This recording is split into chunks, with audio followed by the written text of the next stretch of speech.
the carry over to running. So the one that a lot of people know about is it extends the hip. So that's as you push off. Now it's shortening as you push off. Now when the foot hits the floor, that right foot hits the floor, it's actually on stretch. So you can see it's short as it pushes off.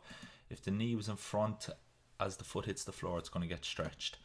Okay, now here we see from a flex tie, not really applicable to running too much there, because it's doing the same action on both sides. Okay, now this here, that's as your foot's pushing off. So as your right foot's contacted the floor, your left foot's swinging through now, and as the left side pelvis comes forward, that's what's going to happen to the glute max. Okay, so it pulls the leg and the shin muscles outwards, okay, and gets that nice shortening effect there. Knee lateral rotation, this is pretty much the same movement, okay, as the foot hits the floor. And then this motion here, that's going to happen, okay, but what's going to be happening is they're going to be doing slightly different things, your pelvis there, okay. So this motion here, okay, will happen as your foot pushes off, okay, but your rib cage will be slightly higher, so there's relative motion happening there. So I'm not going to confuse you too much in that. It'd be that's a little bit advanced anatomy. Now medial rotation, this is the motion, this is the interesting one, as the foot hits the floor, okay. So this is your right foot hitting the floor. This is what happens to your pelvis when your right foot hits the floor. So there you can see the lower fibers of glute max, pretty important to keep everything working properly. Now the upper fibers are all going to stretch like an elastic band, giving you that nice elastic band analogy, while the lower fibers are actually going to contract slightly, okay. And then this part here is a very, very important part of glute max, okay. So this motion here now, so in this one, our right side was higher than our left, so this is as your foot hits the floor. And then as we push off, our right side is now lower than our left. So this is as we're pushing from our right foot over onto our left foot. You see that glute max shortens there, those upper fibers. Now, if that doesn't happen, I see a lot of people that get SIJ irritation there, okay?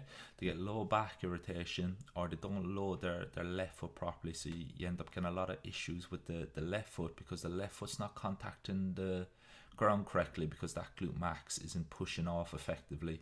And again, you keep going back, why is the glute max not working correctly? And you know, we'll see why. Obviously with the foundation level of PB run free, in my opinion, a lot of it's got to do with the rib cage position, okay. That motion's absolutely critical. That motion there, that glute max helps, if you remember from one of my previous videos, that helps, that space that creates, okay, that tensions your hip flexor on that side like an elastic band. So remember, we're pushing off this leg, we're getting ready for this leg now to swing through. That glute max has such an important role, winding up that hip flexor like an elastic band.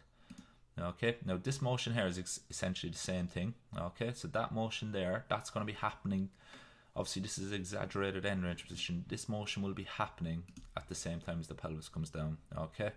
So don't get confused there, okay. And then the lower fibers do the opposite, so that this would be kind of more foot hitting the floor. So I hope that was useful, just to understand the different roles of glute max and why, you know, there isn't one particular exercise that hits it all, but you know, using the PB run free methods, and I suppose you know, the common sense approach, we can hit that glute max as it needs to work in combination with the other muscles, with the joints, with the rib cage, in order to give your brain that stimulus that it knows the glute max needs to fire in coordination with other things happening in the body, whereas the hips compress and decompress and what the foot's doing, etc. And that's what we're trying to do with PB Run Free, is, you know, give you one exercise that's going to take care of, you know, take the place of 4 or 5 other exercises, give you another exercise that replicates a different part of the muscle